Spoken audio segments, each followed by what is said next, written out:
Ang hawak ko ngayon ay MSG o Vetsin. Ang Vetsin ba ay masama o mabuti? Ang MSG ay short for monosodium glutamate, isang uri ng kemikal na nakikita sa loob ng tubo at iba pa mga halaman. Ang Ajinomoto naman ay brand name ng MSG. Ito ay hindi masama sa ating katawan at inaprubahan na ng FDA ng Amerika as food flavoring.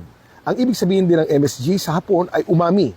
Ang umami ay isang uri ng lasa na bagong imbento lamang. Kung merong mapait, merong maanghang, merong maasim, meron ding umami. Ang ibig sabihin ng umami ay enhanced deliciousness o sobrang sarap. At yan daw ang ginagawa ng MSG.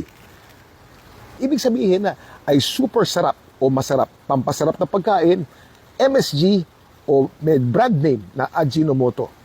Pagamat na-discover na hindi masamang MSG o ang Vetsin sa katawan, dapat kaunti lamang ang kain nito dahil lahat ng sobra, kahit hindi masama, ay nagiging masama. Yan ang dapat alam mo.